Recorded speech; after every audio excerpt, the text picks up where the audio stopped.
Bayangin ini, lu kerja setiap hari, lu bayar pajak, lu cari uang buat bertahan hidup. Tapi pernah gak lu mikir, sistem ini sebenarnya dimulai dari mana?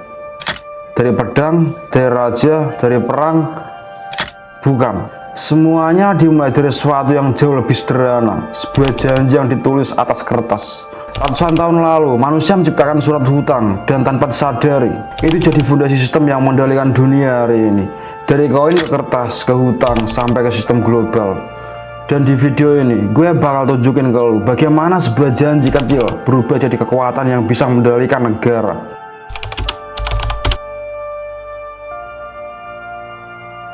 Kita mulai dari Eropa abad pertengahan. Saat itu, perdagangan mulai berkembang pesat.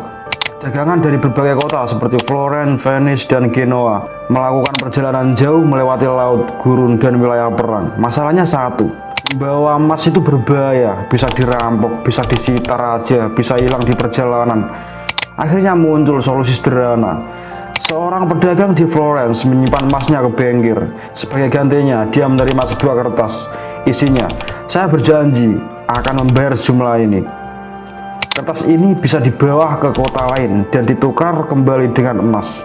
Awalnya ini hanya alat keamanan, tapi tanpa disadari, kertas ini mulai dipakai sebagai alat tukar.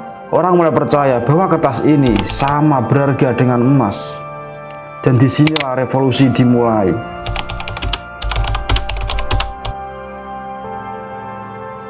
Masuk ke kota-kota Italia, Florence, Venice, dan Genoa jadi pusat keuangan dunia saat itu. Disinilah muncul keluarga bengkel besar seperti keluarga Medici, keluarga Fugger, keluarga Bardi. Mereka tidak hanya menyimpan uang, mereka mulai menerbitkan surat hutang yang dipakai oleh pedagang, bangsawan, bahkan raja. Dan perlahan, yang mengendalikan kertas mengendalikan sistem.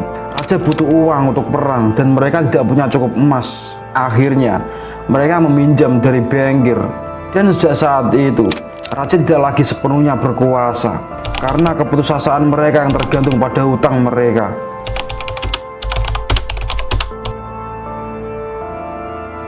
Menariknya, konsep ini bukan hanya ada di Eropa. Di dunia Islam, sistem serupa sudah ada lebih dulu, namanya suftaja. Digunakan di kota-kota seperti Kairo, Baghdad, dan Damaskus. Caranya mirip. Seorang pedagang menyetor uang di satu kota, lalu mendapatkan dokumen. Dokumen itu bisa dicairkan di kota lain. Ini sangat penting karena perdagangan saat itu melintas jarak ribuan kilometer. Dan sistem ini bekerja karena satu hal, kepercayaan antar jaringan. Tapi seperti di Eropa, sistem ini juga berkembang menjadi alat kontrol karena yang menguasai jaringan menguasai aliran uang.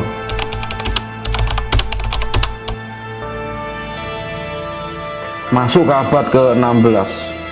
Salah satu contoh paling jelas, Carolus V, seorang kaisar besar di Eropa. Tapi untuk membiayai perang, dia bergantung pada pinjaman dari keluarga Fugger. Artinya apa? Bahkan seorang kaisar bergantung pada bengkel. Dan ini bukan kasus tunggal. Semakin besar perang, semakin besar kebutuhan uang. Dan semakin besar kebutuhan uang, semakin kuat posisi bank. Dari sini kekuasaan mulai bergeser dari kerajaan ke sistem keuangan.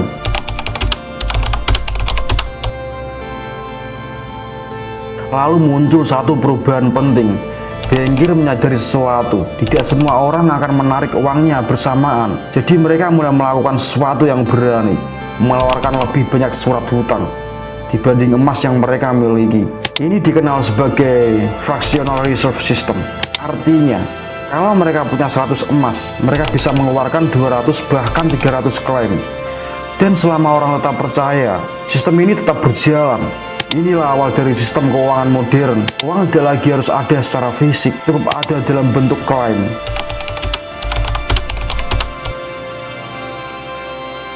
Masuk ke abad ke-17, muncul institusi penting, Bank of England. Bank ini membantu pemerintah Inggris membiayai perang dengan sistem hutang. Dan sejak saat itu, negara mulai hidup dari kredit, bukan dari emas, bukan dari pajak saja, tapi dari pinjaman. Dan sistem ini menyebar ke seluruh dunia. Kalau kita lihat keseluruhan sejarahnya, promissory note awalnya hanya alat bantu perdagangan, tapi kemudian berubah menjadi alat kontrol, alat kekuasaan, dan fondasi sistem keuangan global. Dari pedagang bengkel ke negara. Semuanya terhubung oleh satu hal, hutang. Dan sejak saat itu, dunia tidak lagi dikendalikan hanya oleh kekuatan fisik, tapi oleh sistem keuangan yang tidak terlihat.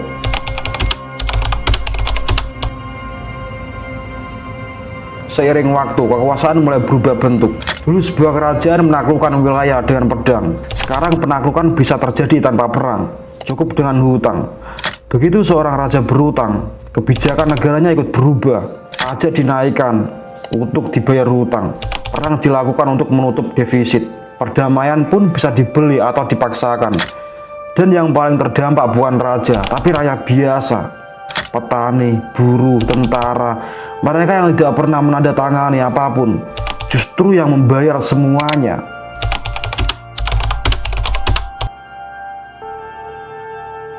Di titik ini, sejarah masuk fase baru. Dagang menjadi raja, bankir menjadi penguasa. Keluarga seperti keluarga Medici, keluarga Fugger, keluarga Rothschild tidak lagi sekedar berdagang. Mereka membiayai perang, menentukan siapa yang naik tahta, mengendalikan aliran uang antar negara. Dan di titik ini, kekuasaan tidak lagi terlihat. Tidak ada mahkota, tidak ada pasukan, tapi pengaruhnya lebih besar dari kerajaan manapun.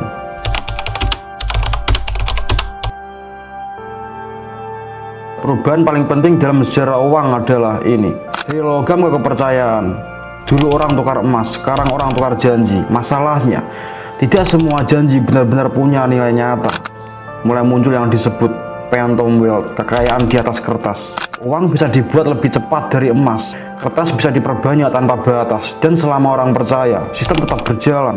Tapi ketika kepercayaan runtuh, sistem ikut runtuh.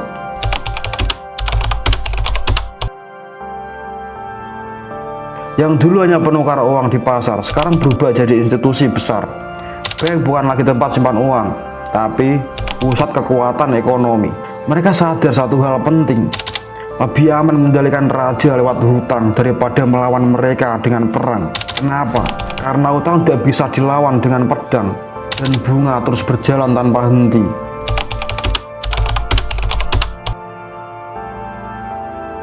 Setiap pinjaman punya harga, dan harga itu bukan cuma uang, tapi juga tenaga, waktu, bahkan nyawa. Seorang raja yang menang perang belum tentu benar-benar menang, karena setelah perang selesai, hutang tetap ada, dan hutang itu harus dibayar. Kadang dengan pajak tinggi, kadang dengan eksploitasi rakyat, kadang dengan perang baru.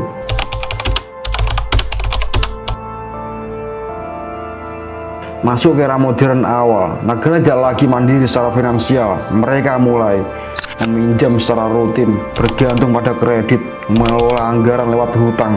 Negara berubah jadi klien bank, dan sistem keuangan menjadi kekuatan yang berdiri di atas negara.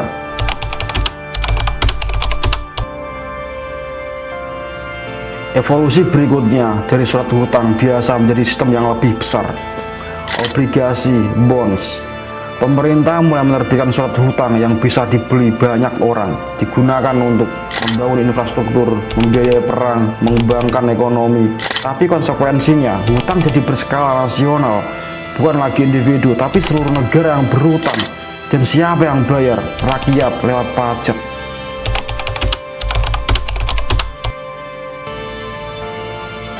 Yang menarik, sistem ini tidak pernah benar-benar runtuh. Ia hanya berkembang dari kertas ke digital, dari bank lokal ke sistem global. Tapi prinsipnya sama, hutang, bunga, kepercayaan. Dan selama tiga hal ini ada, sistem akan terus berjalan. Jadi kalau kita lihat dari awal, semua ini dimulai dari sesuatu yang sederhana, sebuah janji tertulis. Dari sana lahir bank, sistem kredit, hutang negara, dan kekuasaan global. Promissory note bukan sekedar kertas, itu adalah awal dari sistem yang menghubungkan seluruh dunia. Dan pertanyaan terakhirnya sekarang, apakah kita mengendalikan sistem ini, atau kita yang dikendalikan?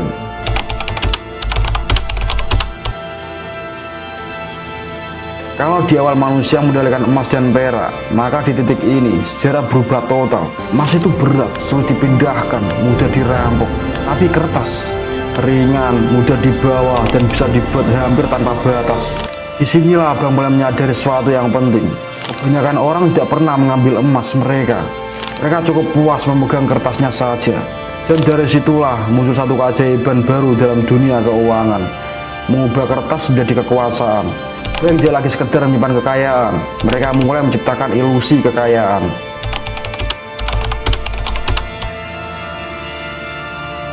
Bayangkan ini, seseorang menyimpan emas di bank memberi kertas sebagai bukti. Tapi kemudian bank melakukan sesuatu yang berani, mengeluarkan lebih banyak kertas daripada emas yang mereka miliki. Selama tidak semua orang menuntut emasnya bersamaan, sistem ini telah berjalan. Inilah yang jadi dasar sistem perbankan modern. Uang tidak lagi harus ada secara fisik, cukup ada dalam bentuk klaim. Dan selama masyarakat percaya, kertas itu dianggap sama dengan kekayaan nyata.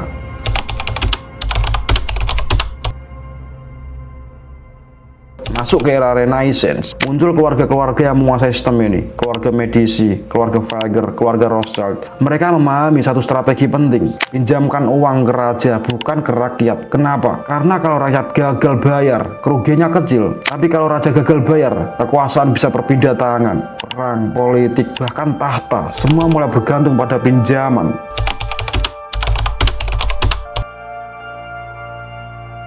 Disinilah terjadi perubahan kekuasaan paling besar dalam sejarah. Dulu raja memegang kekuasaan, sekarang yang memegang hutang, memegang masa depan raja. Satu tanda tangan bisa mengikat sebuah kerajaan. Dan dari sini muncul pertanyaan penting: siapa yang sebenarnya berkuasa? Raja yang duduk di sebelah sana atau bankir yang memegang surat hutangnya?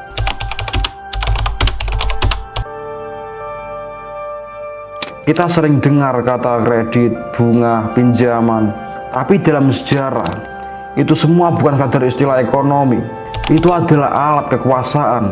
Perang bisa berlangsung lebih lama karena ada pinjaman. Kerajaan bisa runtuh karena beban hutang. Dan rakyat harus membayar semuanya.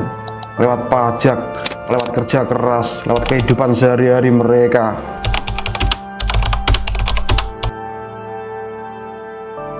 Dari sistem ini lahir sesuatu yang baru, kekaisaran finansial. Tidak punya wilayah tetap, tidak punya tentara, tapi punya kekuatan yang jauh lebih besar, mengendalikan uang. Bank of England, Amsterdam, Wissel Bank, mereka menciptakan sistem menerima simpanan, mengeluarkan lebih banyak klaim, memberikan pinjaman dengan bunga. Dan perlahan negara menjadi bagian dari sistem ini.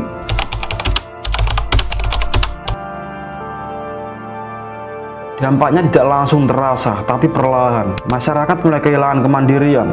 Petani harus bayar pajak dengan uang, bukan hasil panen. Negara harus membayar hutang, bukan hanya mengelola sumber daya. Dan generasi berikutnya mewarisi beban yang tidak mereka buat.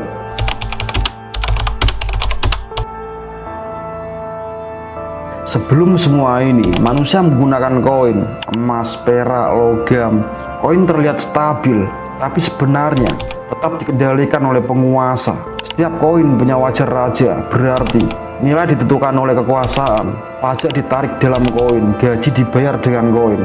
Dan perlahan manusia bergantung pada sistem yang mereka tidak kontrol.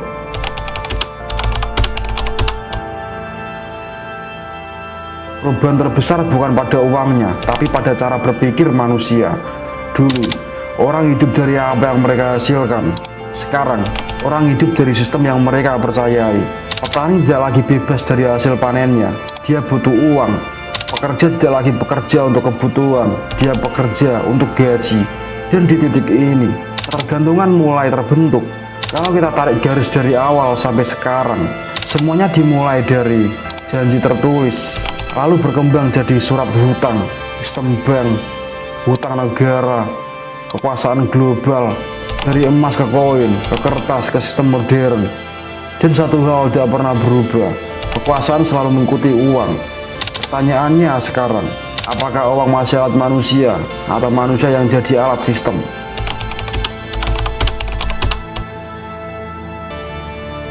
Kalau kita mundur ke awal, kenapa sebenarnya penguasa mencetak koin? Bukan cuma untuk mempermudah perdagangan, tapi untuk mengendalikan masyarakat. Caranya sederhana, tapi sangat efektif. Penguasa mencetak koin, lalu mewajibkan pajak, dibayar dengan koin itu.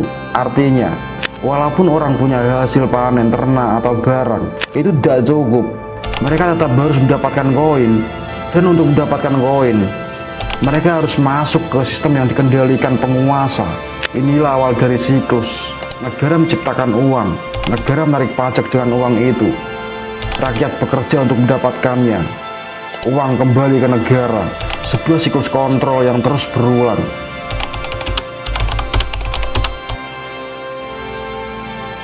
Perubahan terbesar bukan di uangnya, tapi di cara manusia berpikir.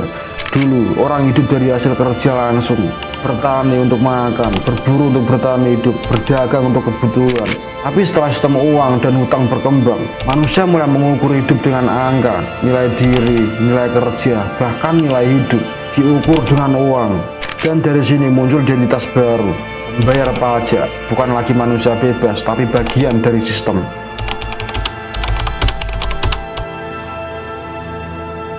Masuk ke tahap berikutnya, hutang tidak lagi bersifat sementara. Dulu hutang selesai saat dibayar. Sekarang, hutang bisa diwariskan.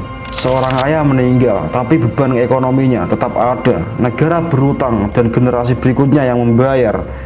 Ini yang membuat sistem berubah total. Kewajiban menjadi abadi, bukan lagi soal individu, tapi soal sistem yang terus berjalan.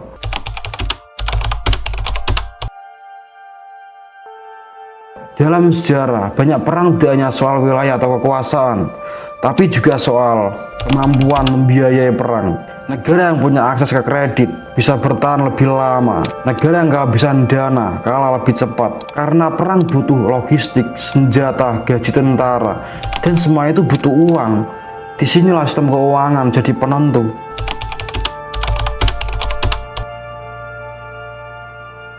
Seiring waktu, kekuasaan tidak lagi hanya ada di tangan raja atau negara, tapi berpindah ke sesuatu yang lebih besar.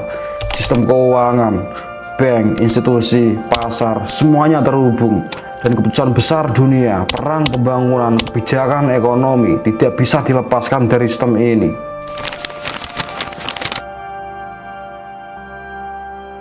Kalau kita lihat dari ini, bentuknya mungkin sudah berubah. Tidak lagi kertas sederhana, tidak lagi koin, tapi sistem digital, perbankan global, pasar finansial. Namun prinsipnya masih sama. Kepercayaan, hutang, bunga, tiga hal ini tetap jadi fondasi. Dari awal sampai sekarang, semua ini dimulai dari sesuatu yang sederhana. Sebuah janji, promissory note. Dari situ lahir sistem perbankan, hutang negara, pajak modern, dan kekuatan ekonomi global. Yang dulu hanya alat bantu perdagangan, berubah menjadi fondasi dunia modern. Jadi sekarang kita hidup di dalam sistem yang sudah dibangun ratusan tahun. Sistem yang menghubungkan uang, hutang, dan kekuasaan.